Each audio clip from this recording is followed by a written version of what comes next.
We talk about personal performance and anything that you want to try to do. And is that more important to you or is it more important to somebody else?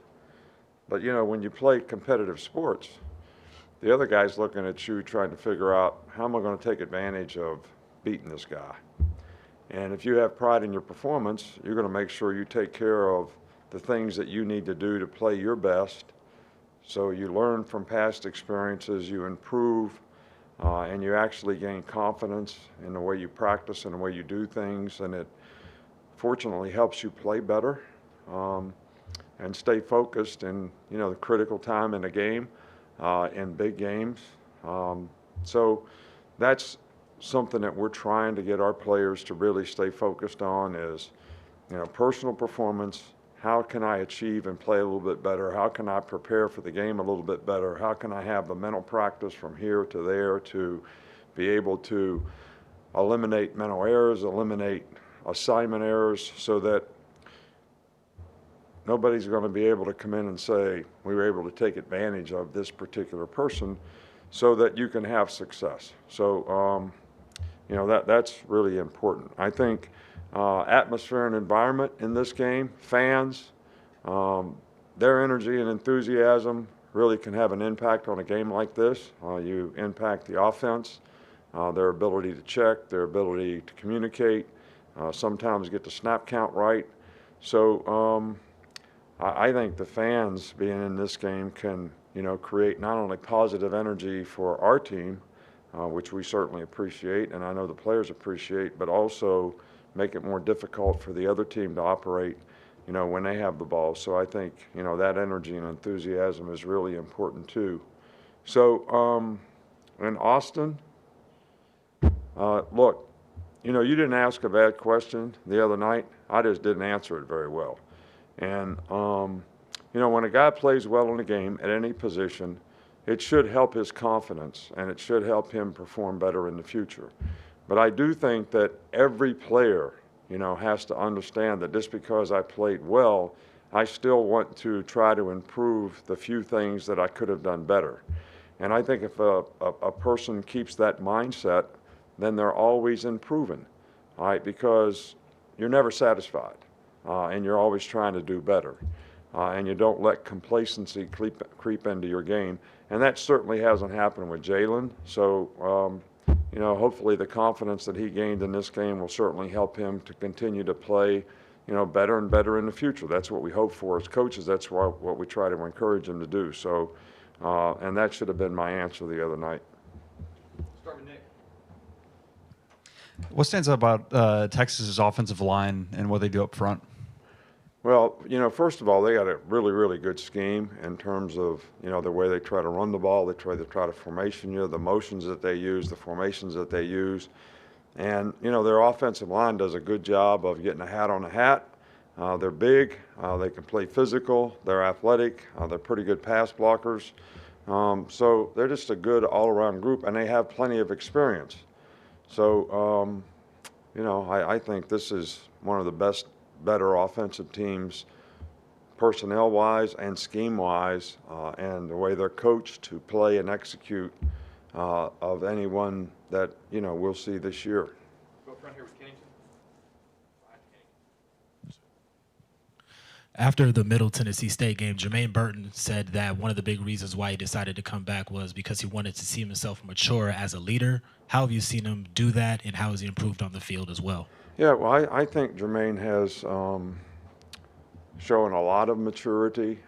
And, I think the big thing we've tried to emphasize with all of our players and with Jermaine as well, who you are off the field sort of carries over into who you are on the field. So if you can be responsible and accountable to do things off the field, whether it's go to class, see a tutor, whatever it is, then that's going to create the right habits for you to do the right thing on the field. You don't get discipline when you go on the field. You get it in your life when you start getting up in the morning and start making choices and decisions about what you're going to do and what you're not going to do. So, and that's something that he's learned to understand. And I think that has carried over off the field as well as on the field. And I think that'll help him be more successful in, whatever his challenges are in the future, because he could have a really good career if he can continue to progress in that area.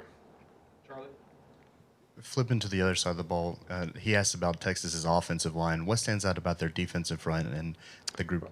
Well, the two inside guys are really, really good.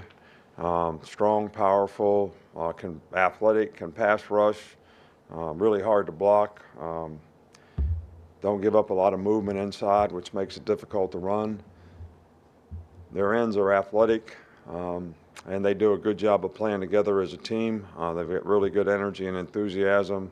They played really well last week, and it's a very good defensive team. So it'll be challenging for us to be able to get movement on the people that we need to get movement on so that we can have some balance on offense, and there'll be challenges in pass protection as well.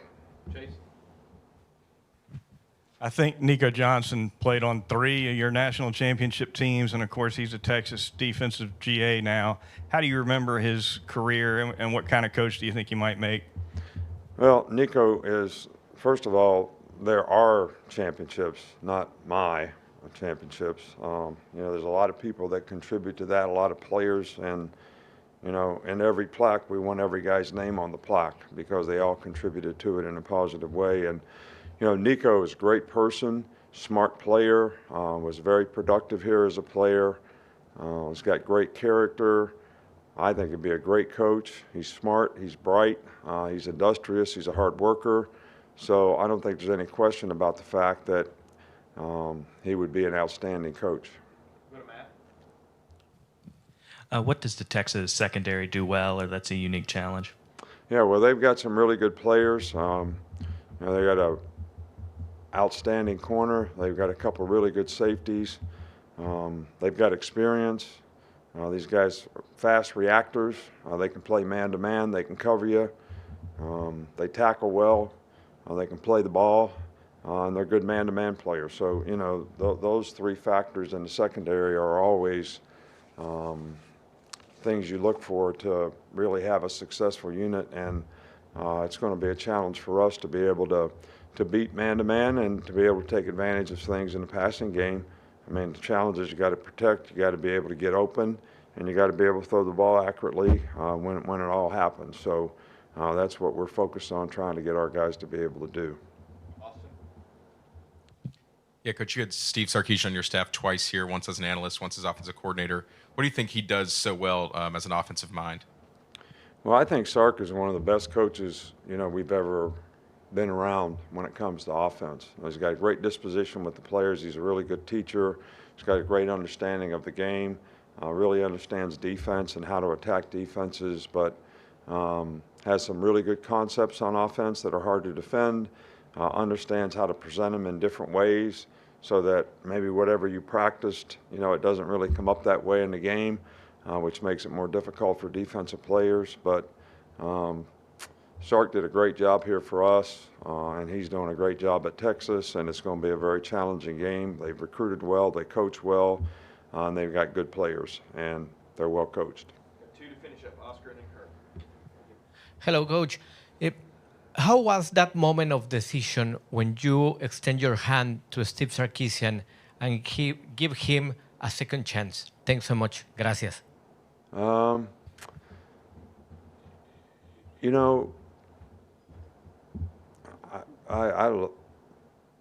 like giving people second chances. I think if their willingness to try to do the right things and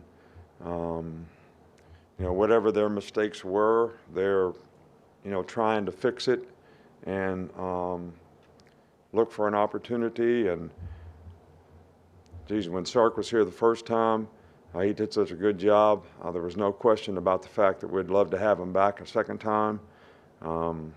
He represented the program well. He's first class in every way. So I'm glad that I gave him a second chance. I'm glad that, he came here as, whether it was an analyst or whatever, proved that he could do a good job, and, went on to Atlanta to be the coordinator, and, came back here to be the coordinator. So, did great. One last one with Kirk. Yes, Coach, we hear this a lot when you're coaching against someone that's been here, like Sark, about the advantage that that coach may have. And I wonder if one thing, if that's a two-way street, that it's some advantage to you to coach against someone that's been on your staff. Now, or two, and more likely, I think, that it never comes Well, up I in guess the preparation question or would games. be is, does somebody else know more about what we know than what they know? I mean, yeah, is it an advantage to the other guy that he knows what we do? But we also know what they do. So I don't know how you put that on a scale and say that it's more advantageous to one person than the other. You know, we always try to focus on what we got to do with our players, try to get them to play good and not really worry too much about, you know, the other guys. But, you know, there could be some terminology things that if you don't change it up, they might be able to take advantage of. And I think we're aware of those things and trying to make sure that we don't give them any advantages. But I think it kind of goes both ways. Thanks, Coach. All right, thank you.